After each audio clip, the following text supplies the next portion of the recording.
Some of the saddest songs Taylor has ever written are not track 5. Past bargaining, we're in depression. Taylor wrote and created this song in the style of his favorite type of music. And this song is almost a eulogy. A 30-something-year-old man and calling him a boy. She was waiting for that ring. She said, I don't care if you need to get a payment plan. Put a ring on it. A song that subverts your expectations. They will never fulfill the role of love of my life to her.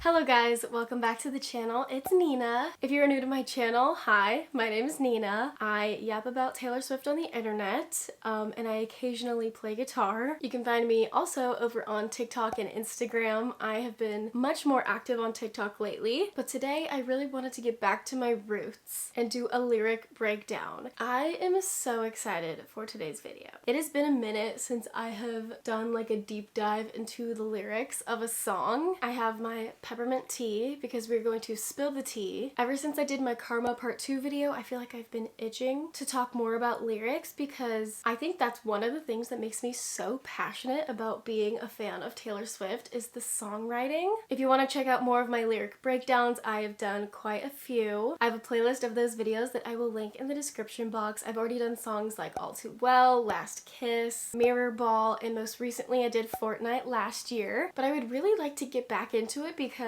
Tortured Poets obviously is such a dense album and there's so many layers to it and it's just like pure art. And when I was asking for submissions to what song I should do, this one was overwhelmingly the front runner, and that is LOML. I don't think I even realized how many layers this song has. I had spent almost 3 hours yesterday typing up notes, and then I spent another like 2.5 hours today going line by line, analyzing the lyrics, and I just did not realize how deep this goes. There is so many references, so many callbacks, and I feel like in this song you can truly see how Taylor is able to take feelings and experiences that are so complex and metaphors, allusions, references, and she makes it so concise and each word is so important. She did not waste any space in this song with filler words, lines. Every single word means something. And I feel like all great poets know how to do that, where they really capitalize on the real estate that they have and make every single word count. Because I feel like you could write an entire novel about the things that this song deals with, and she did it in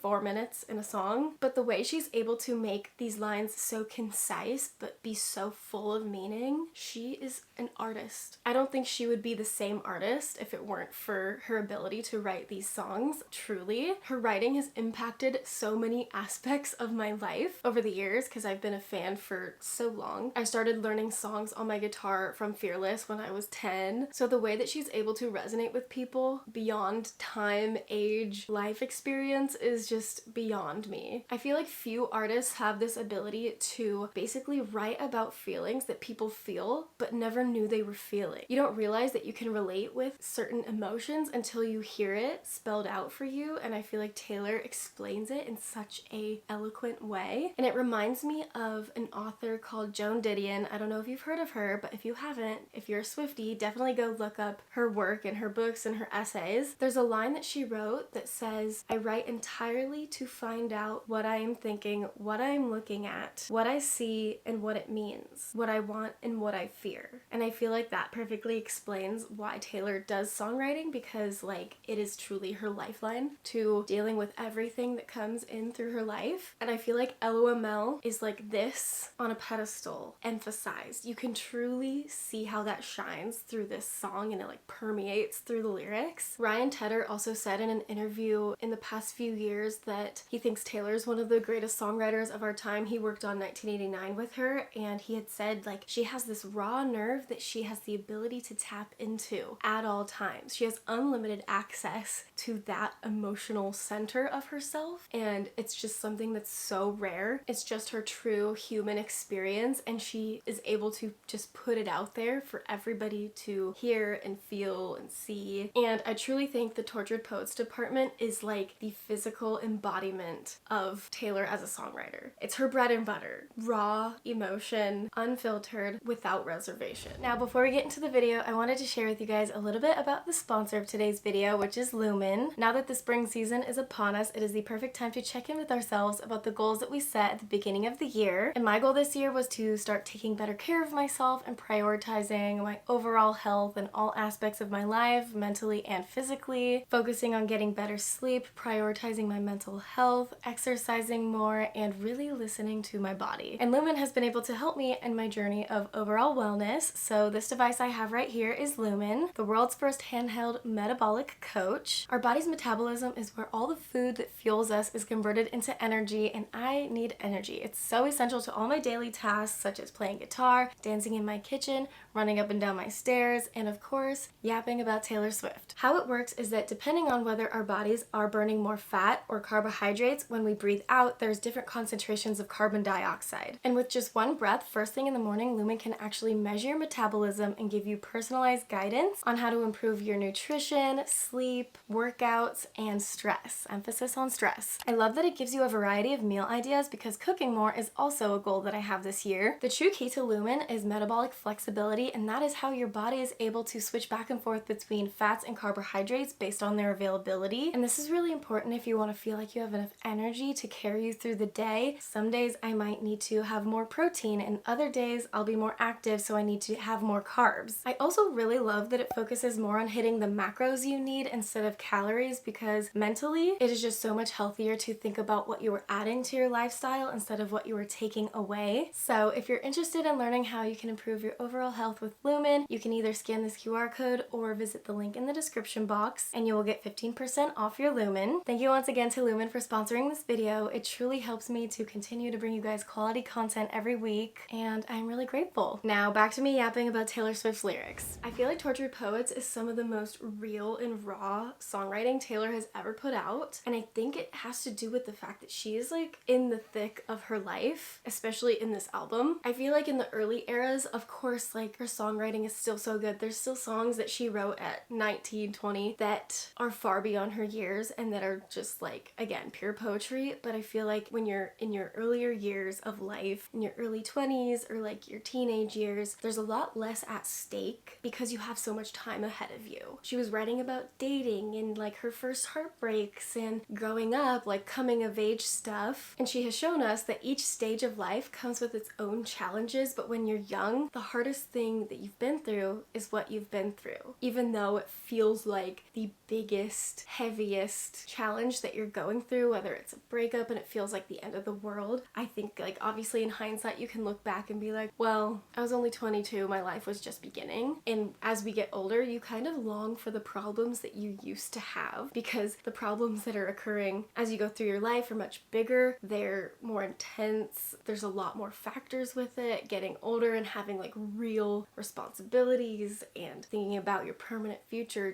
there's just more at stake, and I think you can see that with this album and this song specifically. Losing the love of your life when you're 33 is going to feel bigger than it did at 22. That's just how it works, because it's layered with the fact that she feels like she wasted her time. I feel like for women, you feel like you have an expiration date sometimes, and Taylor has written about this in Nothing New, feeling like, how long do I have until I'm no longer what people want? She went from thinking potentially she would be married and have a forever future with this one person, only to be completely shattered and have to start all over again after she had thought that she finally figured it out. This song is not only about mourning a breakup, but she's also mourning an entire life and future that she had hoped and planned for. The way that she takes you through it as a listener is like you're going through it with her in the song. So getting into it, I feel like I've been prefacing a lot before I get into the actual lyrics, and I just feel like with the title of this song, there's so much you could talk about by just the way that she has titled this song. And this song is track 12 on the album. It's in the first half of the Tortured Poets, so it's in the standard edition, and then you have the anthology obviously, but this is later on in the track list, which is interesting because upon hearing it, I immediately thought this was the saddest song on the whole album. Like, it is so just devastating. And I've said this before where I feel like some songs are sad, but they have other complex emotions weaved into it, and then there's songs that are just sad, period. And so I thought that with how emotionally revealing this song is, it would be track 5 because of how much she's just bearing herself, completely stripped, unfiltered emotion in this song. But you know, you look at track 5s and you realize there's a lot more to it than just sadness. There's a lot of anxiety with those songs. There's anger, resentment, there's longing, there's stress. When you think of songs like All Too Well, it's devastating, heartbreaking, but there's anger, there's betrayal,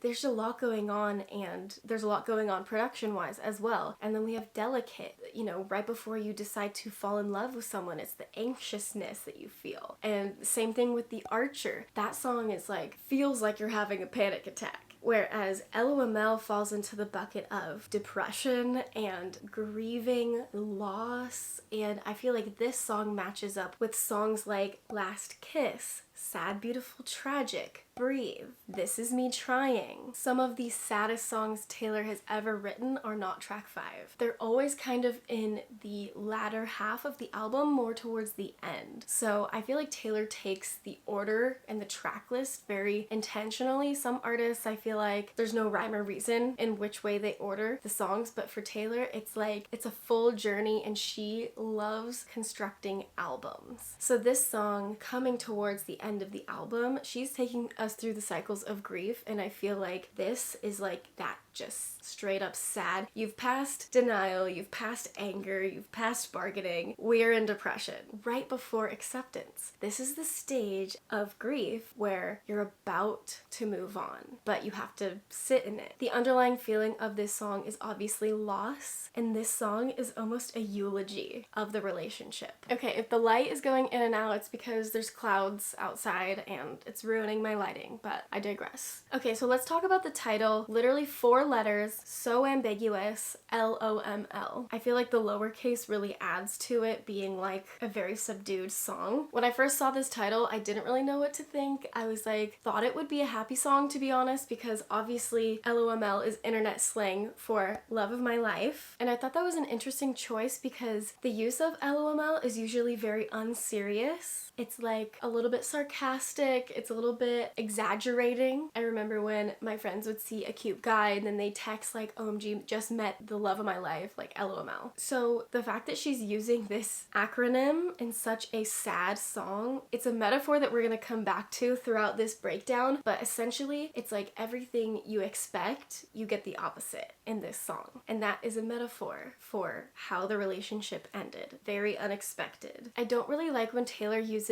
pop culture references that are so niche and not timeless, so to speak, like in The Lakes when she said there was no one around to tweet it. I just feel like it pulls you out of the song, and so I was really hoping for this song that that was not the case, and I am glad that it did not end up being like that kind of reference. But the reason why Taylor's using this acronym is because she wanted to keep the meaning of it ambiguous until the very last line of the song. She's kind of keeping us in the dark of why she chose the track title. In the first 2 choruses of the song, she says, love of your life, referring to the person calling her the love of their life. She never says love of my life in the song. I think that's a really important distinction. She never says that they are the love of her life. So when she does get to that line in the chorus where she says love of your life, you're picking up on, oh wait, that's almost the title, but it's not quite. So where is it gonna come in where it matters matches the acronym. The ambiguity of the title resonates throughout the entire song, giving us just enough details to speculate what could have happened or who it could have been with. That's also a theme that occurs with the rest of the album, not truly knowing for certain who the muse is of the song. It's almost like both, but then you think you know, oh, there's this one specific detail leading towards this relationship. But I think the point of this song is she has these overarching lyrics on certain lines that has a double meaning. It's like she's telling us exactly what happened, but we're still missing something. The next thing I wanted to talk about is the music, the production of the song. She did this with Aaron Dessner, and this is like one of those classic Aaron Dessner songs with the piano. The beautiful piano riff is so good. And that's the first thing you notice, obviously, about this song is the repeating piano melody that repeats throughout the entire song. It's the focal point of the production, is this piano. It's extremely melancholy and it has a longing to it, but I want to emphasize that it's the same melody throughout the entire song. It repeats over and over. I just taught myself this song on piano and I noticed that the entire time the right hand is playing the same notes and the left hand is changing. So it's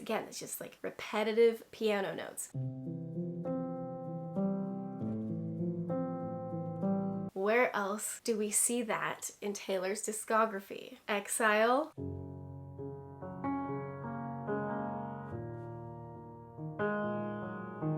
Evermore,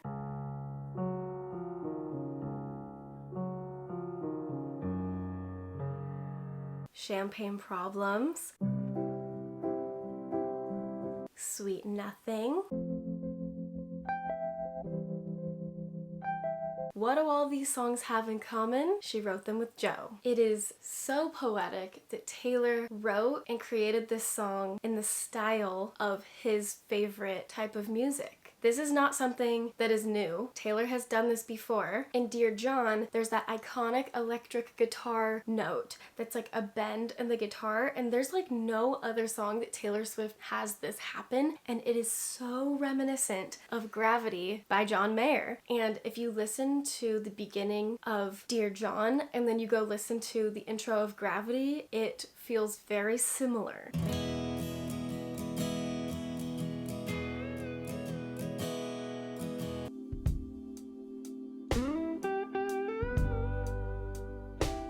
And she's got these like open guitar single strums in Dear John as well, so she's mirroring the style of the person she's writing this song about. We see this again most recently with Guilty as Sin, which is presumably about Maddie Healy of the 1975. This song sounds like a 1975 song, like the production. It could just be though because Jack Antonoff also produced the 1975's album, so no one knows their style better than Jack Antonoff. I don't know how he stays out of all the drama, being friends with all these different people, working with Maddie Healy and Taylor Swift, creating songs. There have been so many mashups of Guilty as Sin mashed up with About You from the 1975. These songs are so similar in production, and it has that like wistful, ethereal sounding production behind it.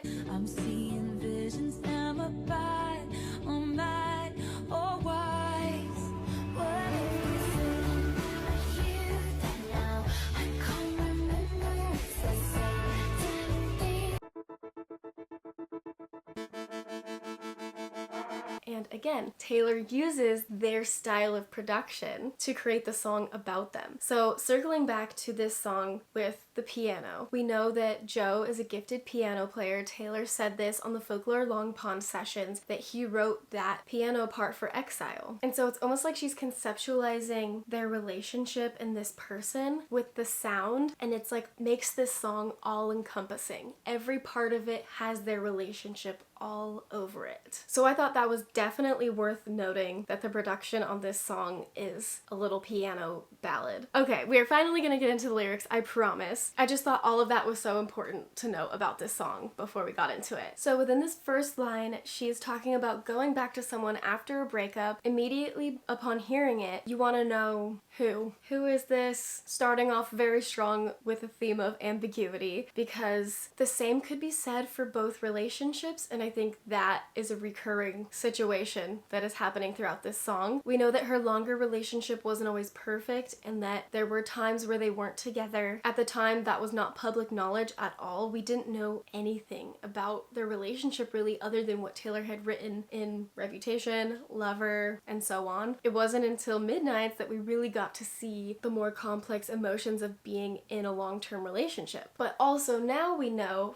after Tortured Poets, that she had this like decade-long situationship that she jumped back into periodically throughout I don't even know how many years when she was not dating the people that we knew about. Rekindled flames seems to be an overarching term for any time she gave a relationship another chance, which was more than once in a lot of cases from what we've heard in like All Too Well, Style. There's these themes of let's try again, it'll be different this time, and that's when she says, when we know the steps anyways. She's referring to the fact that sometimes it's just easier to go with what you know already, what seems to be comfortable. And this is kind of a universal experience for people, because a lot of times people get comfortable in their relationship and they will just stay with what they know, because what they don't know and the unknown of leaving gives you more anxiety, and that's why you stay. Similar to when people say the devil you know is better than the one you don't. When you're with someone for that long, it gets harder and harder for you to imagine your life without them, and it's uncomfortable to think about leaving even though you know you should. And then she says, we embroidered the memories of the time I was away. When you think about embroidery, it's like something you do by hand, it's something that takes time, and it's also a piece of art. So while she was away from this relationship, she was focusing in on the happy memories, and I think the longer you're away from something, the more you can recall the happier moments rather than the not so good moments. And so I think while she was away, broken up, she missed the good things. It's kind of like that bargaining. She's rationalizing, oh, this is why we didn't work out. And when she says, stitching, we were just kids, babe, that's her excusing whatever made the relationship end. It was because they were young and naive, and now that they're grown, it would work out this time. We were just kids. That's why things didn't go well. And again, going back to the embroidering, it's something that takes a lot of patience and it takes time. When she says we, they were embroidering it together, the fabric of the relationship. Stitching means like mending. You're fixing it by saying, oh, this is the reason that it didn't work out. There's some other lyric parallels where Taylor uses this metaphor for stitching something. In So Long London, she says stitches undone, meaning all the work they did to mend it tore it up. In Glitch is going to be one that I pull some lyrics from. There's quite a few lyrics from Glitch that parallel this song. She says, fastening myself to you with a stitch. This relates to Invisible String when she says, there was an invisible string tying you to me. It's like this physical depiction of how attached she was to this relationship and how much she put effort into mending the issues and giving it try after try. And then in the next line she says, I said, I don't mind, it takes time. This gives me the same visual that the bridge of Peter does, where she's talking about waiting for him to grow up and change. Specifically this line in Peter that says, but the woman who sits by the window has turned out the light. So you can just picture her waiting by the window, thinking that if she waited long enough and had enough hope and faith, she has this mentality of good things take time. I feel like for this part, again, it could go both ways for either relationship, because first of all, when Taylor and Joe got together, they were still fairly young, 25, 26, your mid-20s. I feel like I'm not that grown up, but I'm 27. She could be referring to the times that they had to take breaks during their relationship, but she could also be referring to this long situationship where they could have been together when they were young, but he could not get his life together. Obviously, that's why I'm connecting it to Peter, because that song is about someone who couldn't grow up and couldn't change and couldn't be better, and when maybe they eventually were ready, they changed their mind. And then we have this next line that says, I thought I was better safe than starry-eyed. Again, referring to staying in something that's comfortable and good, and you know that it's good and dependable and it's always there. there. And in this line, I feel like she is talking about her long-term relationship where she felt safe for the first time in the beginning because he was everything that she needed during that period of her life, feeling secure and loved and like she was enough without being in the public eye or the fame and all of that, because she obviously like hid away for a period of time, and that, you know, I truly think like that was good at the time for her, for sure. This is also a play on the phrase better safe than sorry. It's better not to risk what is good for something that is fleeting, which is I think what she was feeling towards the end of this long-term relationship. She was caught between staying in something that was safe but maybe wasn't as fulfilling as it was at the beginning, or something that was exciting but very fleeting. This could also be referencing a lyric from The Smallest Man Who Ever Lived when she says, "Was any of it true? Gazing at me starry-eyed." She uses this word starry to kind of depict like a childlike love, a little bit naive. You know, when they say you've got stars in your eyes, like it's a very innocent picture, but implies that the picture of someone in your head could turn out to not be who they truly are. And call it what you want, we have another reference to starry eyes sparking up my darkest night. This is obviously referencing Joe and how in her darkest hour he was truly a light for her. Going back to Glitch, I'm not even sorry, nights are so starry. So you could look at this word starry and think of it as a false hope, like a fantasy, the best version of someone, kind of like it's too good to be true. It's enticing. Though just the word starry sounds so like whimsical and enticing, and she's always kind of chasing after that feeling. So going back to the lyric, I feel like every time she was starry-eyed and naive, things would go wrong, and so that's why she was like hesitant and grappling with staying in this relationship. And then she says, "I felt a glow like this, never before and never since." A lot of songs in the past, Taylor has described love as something that is glowing. In the song This Love, she says this love is glowing in the dark. She says meet me in the afterglow. It's always like love is this one thing that's always going to be constant. In Ivy, we have your touch brought forth an incandescent glow. It's like this very rare love that sets itself apart from other loves that she has experienced. So this imagery of like this glowing feeling shows the immensity of how much she puts this up on a pedestal in her emotions. Love is always like front of mind, which is natural for most people to follow their heart over their brain sometimes. And then she kind of is explaining like no one has ever come close to this. And that's like terrifying for her to realize in this moment, like, oh no, I've never had anything better than this. It makes you unsure of if anything else is out there. And when she says like, and never since, at the time of writing this song, she was unsure if she was going to be able to find that again. Finally, we're getting into the chorus. In the first line, she says, "If you know it in one glimpse, it's legendary." She's talking about love at first sight. There's been a few times that she referred to meeting Joe as this phenomenon of being in love almost immediately. We have Gorgeous, where she was like immediately drawn to Joe. She was struck by him. And she's saying if you get to experience this feeling, you know that there's nothing that compares to it. When she says it's legendary, it's what you hear about and dream of. If you even get to experience it once, it's like magical. So she's already idealizing it. She's already like crystallizing this perfect like moment. This is a moment she was truly dreaming about, because if you go back to Enchanted, that's what the whole song is about. This 5-6 minute song is literally about a time where she looked at someone across the room and felt immediately drawn to this person. She was completely wonderstruck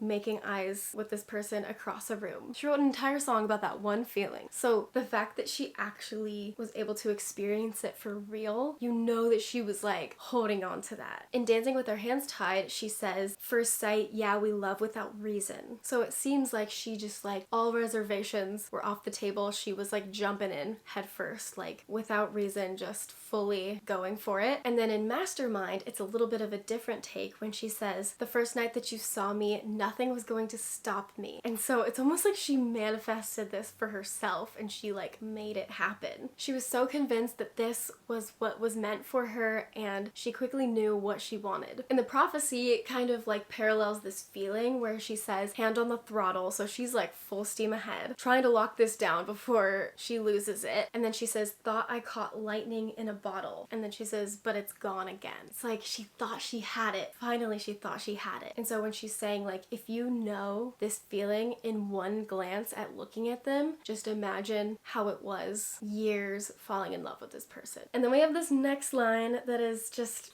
kills me. She says, you and I go from one kiss to getting married. She already had it in her brain. She's like, this is forever. I just know it. I feel it. This is my person. And like I was saying, it's not like she was rushed into this relationship, but when you think about the timeline of things, she had gone through so much in 2016. She had been with Calvin Harris for a decent amount of time. Then she went out with Tom Hiddleston, and once she found Joe, she was set. She made her choice. She knew what she wanted, and we've always known that Taylor wants a lifelong commitment. She wants to be with somebody forever, because we have seen that in her lyrics for so long, just like finding the one for her. In Paper Rings, she literally says, I will marry you with paper rings. I think a lot of people thought that she didn't want to get married, or maybe she doesn't want to get married, because in Lavender Haze she was talking about like, all they keep asking me is if I'm gonna be your bride. I think that was upsetting to her because that's what she wanted, but it's not what he wanted. So this part just like,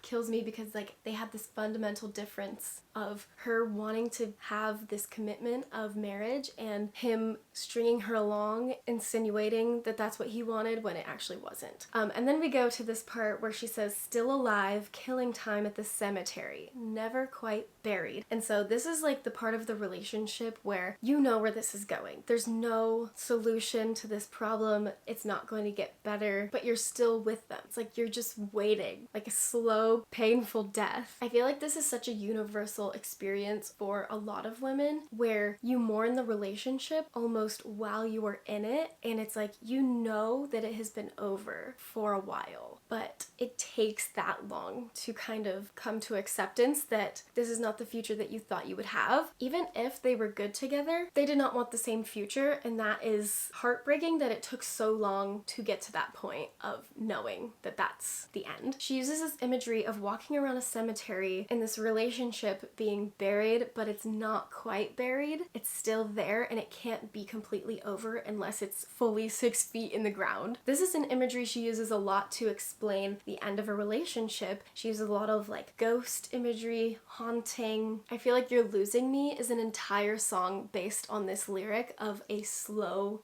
death of this relationship. It's like there's no pulse. Why are we trying to resuscitate it? And then in All Too Well, she uses the same metaphor, saying dead and gone and buried. Check the pulse, come back swearing it's the same after 3 months in the grave. Once it's in the grave, it's over. There's no heartbeat anymore. In this song, she says never quite buried. It's like it doesn't have that finality to it. And then in the song The One, she says, in my defense, I have none for digging up the grave another time. She is trying. She is exhausting all options. She is keeping this relationship on life support. So then we get to the part that says suit and tie, imagery for a wedding, but also imagery for someone going to a funeral. This made me think of the lyric in Maroon where she says, you were standing hollow-eyed in the hallway, carnations you thought were roses. He was trying to bring her roses, but he actually brought carnations, which are associated with funeral flowers. The other thing about carnations is that they take a while to die. It's like a slow death. Honestly, that's why I buy them, because I can leave them and they'll be pretty for at least 2 weeks without me having to water them. I just think that imagery is very telling, that she kind of connects this visual of a man in a suit and tie, and you're wondering, well, what kind of visual are we thinking about? Future husband or a funeral of the relationship? And then also like suit and tie could also be a reference to the physical appearance of Matty Healy, because that was his shtick on stage. He would wear a suit and tie at his concert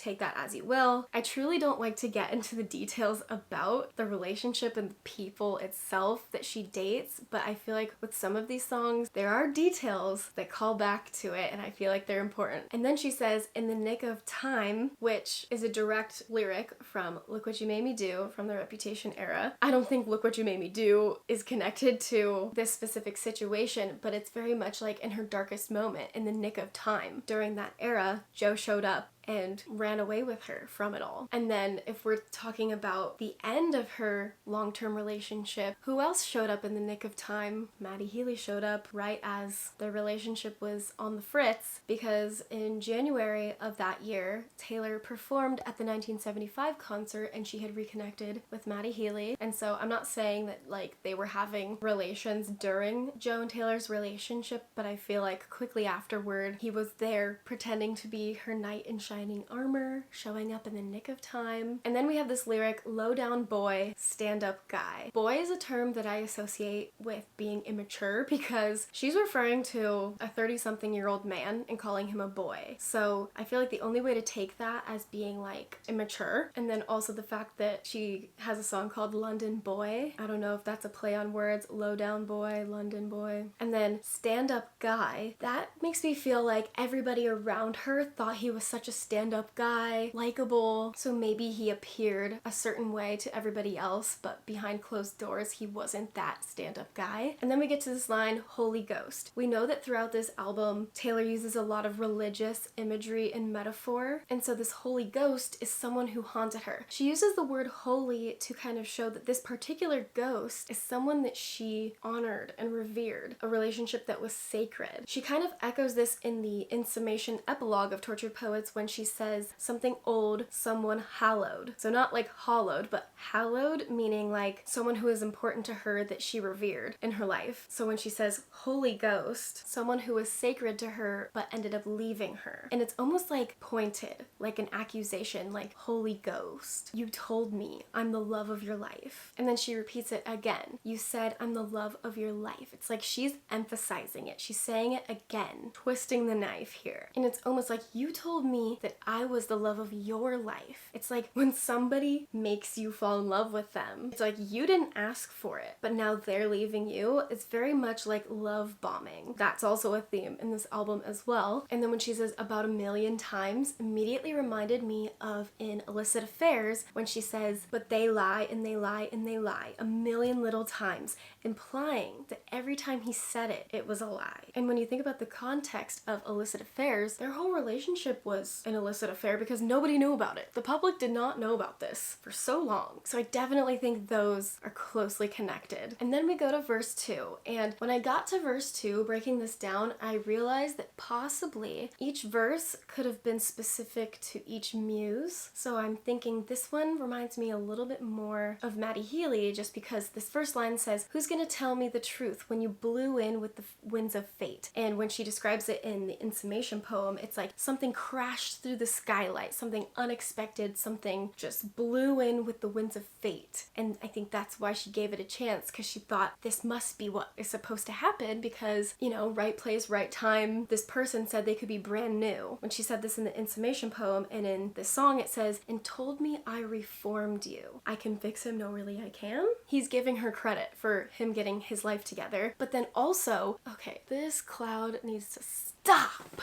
And then the word reformed also has a religious meaning. The church went through lots of reformation and changing of beliefs and teachings to become what Christianity is today. And so she is again using this like religious imagery and descriptive words to explain this person because they feel like a sacred person to her. This next line is so interesting to me because she says so much with this one line. When your impressionist paintings of heaven turned out to be fakes. Now, if you look up Impressionism in art, Impressionist paintings are known for their short brush strokes, vibrant colors, and everyday objects. The simple joys of life captured in art. But this is the part that got me. A lot of them are painted outdoors to capture the natural effect of the environment, natural light, and the fleeting moment of racing against the sun to paint this photo from memory of this landscape Fleeting is the key word here. These paintings have a rushed feel, an unfinished look. They are basically painted from memory, and so when you see an impressionist painting of a certain place, it's like it may or may not be completely accurate because it is just what they could do with the time that they had during the day and also what they could do from their own memory. In the song Peace, she says, "You paint dreamscapes on the wall." I thought that connected to this because most impressionist paintings are landscapes, cityscapes, things like that. And then the fact that these paintings were completely made on the spot with no plan, just following what the artist saw, makes me feel like she's referring to this explosive, short-lived situation with Maddie Healy. And so these impressionist paintings turned out to be fakes. What you see in the painting may not reflect real life because it is drawn from memory, it's using vibrant colors, it's making it look more beautiful. And then talking about it being fake, that's also another way of saying counterfeit, which is another lyric from Glitch where she says it must be counterfeit. It's too good to be true. And in Glitch, that is the overall feeling of that song. She's like, what happened in the universe to make this happen? Because it feels unreal. Feels too good to be true. This wasn't supposed to happen, but it is happening. And so this one line talking about the paintings being fake, promises were not kept. All talk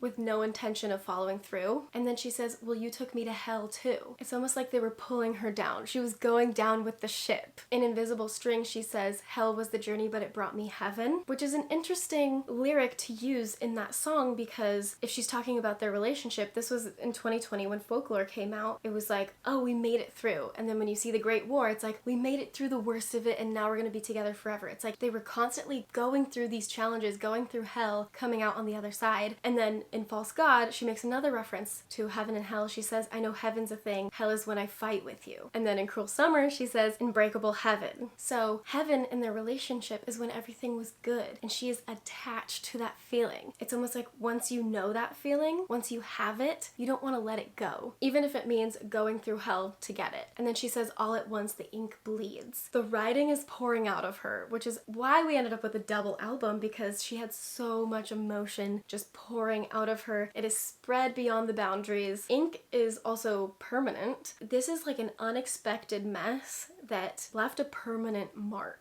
And also visually, it kind of shows a lack of control. And all at once, the ink bleeds. You have no control over it. This parallels her emotion and she's just letting her feelings bleed out with no regard, no reservation. And I think that's what happened when she jumped into this other relationship because she had no reservations, no regard for herself. It was self-sabotage. And she kind of says that in the In Summation poem. She was just so ready to jump out of one thing and into the next. And that's when she says, a con man sells a fool a get love quick scheme.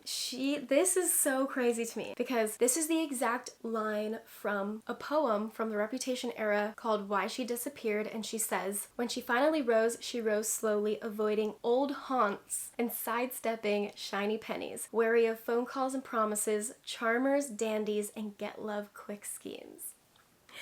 This is so crazy because she's calling herself a fool for not taking her own advice. She did exactly what she said she would not do, what she would not trust in the future. This reminds me a lot of Dear Reader when she says, never take advice from someone who's falling apart. It's almost like she's an unreliable narrator. I think it just shows how insane love and relationships and all of that can make you so crazy. And when she's talking in the In Summation poem, she's saying, this is my plea for temporary insanity. Like, I was unwell. I was going through a psychotic episode, and so therefore I'm pleading mentally unwell for the reason I'm doing all these things. Oh my lord, I had to change my battery because I've been talking for so long. But let's continue, shall we? So in Cowboy Like Me, she compares love in this song to like two con artists. She says, forever is the sweetest con. So in this light, she is kind of painting love in this like deceitful way. And now she has just wasted all of this time thinking Joe was her future and she was looking for reassurance that she could find forever fast and that it was possible to have that again. So she was like, I think thinking to herself, well, if this was meant to end, then I was meant to go into this new relationship. And then the last line of verse 2 says, but I felt a hole like like this, never before and ever since. No breakup has affected her as heavily as this one has. This was the big heartbreak. In Hits Different, she says, moving on was always easy to do, but it hits different because it's you. She's written so many songs about how she would never get over it if they ever broke up. Cornelia Street, I'll never walk Cornelia Street again. I hope I never lose you. I hope this never ends. Like, that'll be it for me. And when she says ever since, it's like she still has that hole inside of her. She is still recovering from this insane, tumultuous time in her life. And then we get back to the chorus, and again, she repeats the line, if you know it in one glimpse, it's legendary. She's repeating how magical, it's like she's reminding you, yeah, all this bad stuff happened, but it was love at first sight. It's like it was magical. It's like she's trying to like convince herself like, oh, but like the reason I was so invested is because it felt so magical in the beginning. And then she says what we thought was for all time was momentary. And she says we, so she's including this person in this statement because at one point they both thought they would be together forever. They just had different visions of what that looked like. And now we're back to the cemetery metaphor. This reminded me of Guilty as Sin when in the bridge she says, what if I roll the stone away? She's saying,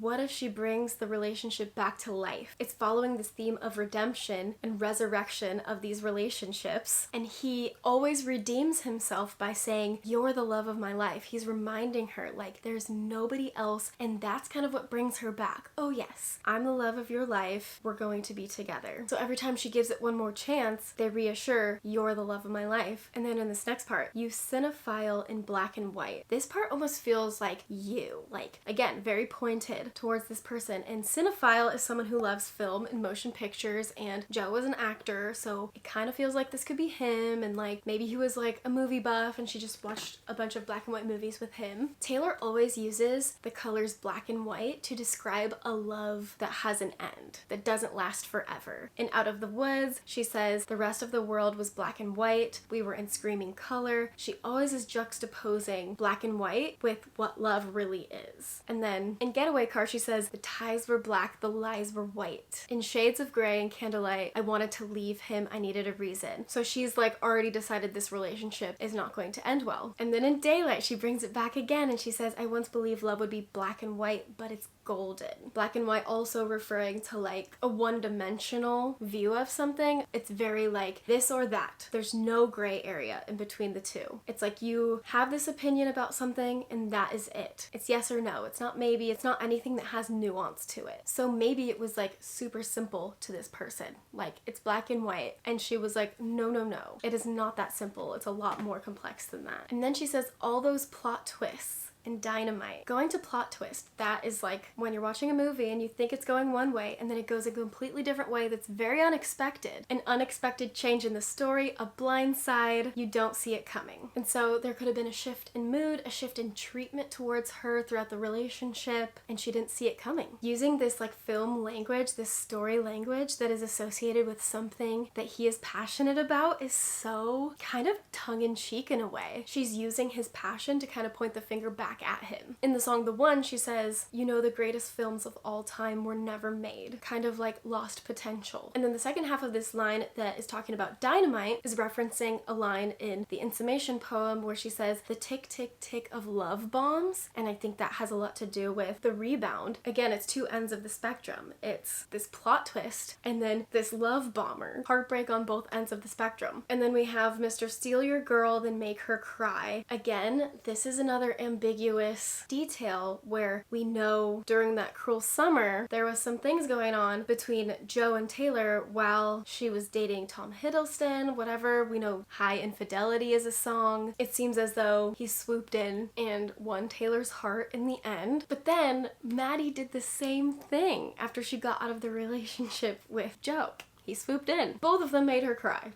It's like they went through all of that to get the girl and they end up hurting her in the end. All of that for what? To make her cry? And then this last line, again, you said I'm the love of your life. It's almost like when she voices her emotions or when she's crying and he hurt her, the way they fix it is by telling her, you're the love of my life. then she would forgive them, look past it, because she truly believed they were meant for each other. Again, choosing not to use the acronym, keeping us on the edge of the seat, when is it gonna come in, making you pay attention to the upcoming plot twist. Because the reason she doesn't say love of my life, she's writing this in hindsight, going through this grief and realizing they are not the love of her life because they're no longer together. They will never fulfill the role of love of my life to her. And the love of her life is still out there. Next, we have arrived at the first bridge of the evening. Bridge City here. Okay, this bridge. So good. Literally so good. You shit talked me under the table. He was talking shit behind her back to their friends, other people, who knows? Maybe telling other people he didn't plan on marrying her, but not saying it to her face. A similar phrase is to drink someone under the table, and that just means like you're better at holding your liquor than this other person. You can drink more than this person. So the way that she plays that phrase is like he was better at shit talking than her. Like her shit talking with her friends had nothing on what he was saying about her, and we can see this in the song Peace. She says, I talk shit with my friends, it's like I'm wasting your honor. She didn't have that view of him. I don't think she knew that side of him. By her gossiping with her friends, she thinks like she was being a bad person and he's such a good, righteous, good-natured person that would never do that. It feels like she's wasting his honor, and then just to find out he's been doing it more. And then she says, talking rings and talking cradles. He was telling her he was intending on marrying and having kids with her. He was promising these things and giving her false hope and leading her along. It was all talk with no intention of making it a reality, or when it came time to make the decision, he couldn't commit. It's like everything was just an idea. Unsure if he actually felt that way. As far back as Lover, when on Paper Rings, she literally said, I will marry you with paper rings. It doesn't matter about the ring to her. It matters about the commitment to forever with her. She said, I'll marry you right now. How more direct can you be? Like, did he not get the hint that she wanted to get married? Literally. How did he miss that? And then she says, I wish I could unrecall how we almost had it all. She wishes that he was upfront. Maybe if he was honest and said, you know what, I love you, but I am unsure I want to get married, she could have made her own decision. But I don't think he wanted her to leave him, so he kept the dream just enough alive so that she would stay. This could be speculation, but I feel like if she knew that this was never going to happen, I don't know if she would have stuck it out that long. Because she literally said in I Think He Knows, he better lock it down or I won't stick around. In 2019, 6 years ago, she was waiting for that ring. She said, I don't care if you need to get a payment plan. Put a ring on it. She was so close to what she had been dreaming about her whole life, and it was so hard for her to give it up, not knowing if she could find it again, and knowing that she had already invested so much time, effort, love, years into this person. The thought of having to do that from square one is like so overwhelming. Dancing phantoms on the terrace, are they secondhand embarrassed? These phantoms are who they used to be in the beginning of the relationship, honeymoon phase. They thought they would be together forever. They wouldn't believe you for a second if they knew what was to come. Would they be so disappointed? And she feels embarrassed for having truly believed that this was different. And she says that I can't get out of bed. She is so depressed looking back at how good it was in the beginning and longing to feel that again. And then another reference to counterfeit, she says, 'cause something counterfeits dead. She feels like he was lying the entire time. She was living in a false reality, and it's finally dead. Over. And when you think of something counterfeit, it's like you knew it was too good to be true. And I feel like that was an ongoing feeling Taylor had, because the Reputation era, at the beginning of their relationship, I feel like she always referred to Joe as like, she couldn't believe that this was happening to her. It was like a lot of disbelief, like gorgeous, like I can't believe we're together. You're so gorgeous. It makes me have all these emotions, and like you chose me. And in the Lover Diaries, when she's writing about how they've been hiding out for 3 months and nobody knows, it's like she's in disbelief that she's finally found this. And so she was like wary at first because it was a little too good to be true. And then slowly over time she let her guard down, only to be proven right. And then she returns to these words, legendary and momentary. Legends are something you look back on, like a story, folklore, if you will, but there's some nuance to things that are described as legends because they're often elaborate and hyperbolized and exaggerated over time. The Details could get lost in translation. It focuses on the good and idolizes it. And that's what she means when she says it was legendary. This mythical thing oftentimes wasn't fully accurate. And then we have momentary, a fleeting moment in time. So we have legendary, long-term relationship, momentary, short-lived old flame. When I talked about the meaning of fortnight in my lyric breakdown in the context of the song, I don't think Taylor was actually meaning 2 weeks. To me, it seemed like she was looking at the relationship through this lens of like, when I am looking back on my life, this moment in time that I was with this person is only gonna feel like a fortnight. It's only gonna feel like a moment in the grand scheme of my life, even though right now it feels like they were a huge part of my life. It was unnecessary. This didn't need to be drawn out. It didn't have to go like this. He knew her intentions and let her believe that he would come around. In So Long London, she says, "I'm pissed off you let me give you all that youth for free." Because at the end of the day, what did she end up with? She poured into this and she got nothing back. In the end, she's still left with a broken heart with nothing. She comes back to this metaphor and says, should have let it stayed buried. Should have put the nail in the coffin 6 feet deep in the ground. I should not have continued. But you can only realize that in hindsight. And now she's regretting opening up the wound again and digging up the grave another time. Valiant roar, a bland goodbye. Valiant is a bold, brave person. What started as this brave declaration of love became lifeless. And it was like a slow death. The coward claimed he was a lion. This is referencing the Wizard of Oz, the cowardly lion, who had this like persona. It's like this mask of being tough and strong and honorable, where in reality he let his own fears and insecurities destroy his relationship. He didn't want to be seen with her out. He didn't want to be asked about her. Did not want to be Mr. Taylor Swift. We've all seen the video of him dragging her to the car after the VMAs after party. He portrayed himself as someone who was going to commit to her forever, but then only to be a coward and reveal his true intentions at the end of their relationship. Combing through the braids of lies. Visually, you see a braid. It's like you can't comb through a braid. So there's like too many lies to untangle here. After all these years, she realized the extent of the dishonesty. I'll never leave, never mind. He went back on his promise. In Cornelia Street, she literally says, if I lose you, I will not be able to recover from that. She told him. And then we get to our field of dreams engulfed in fire. Because he's a cinephile, this could be an allusion to the movie Field of Dreams. The theme of the film is discovering lost dreams, and this field of dreams is a place of inspiration. The overall takeaway from the movie is that even though not every single person's dreams can come true, that doesn't mean you shouldn't hope and have joy and believe that it could happen to you.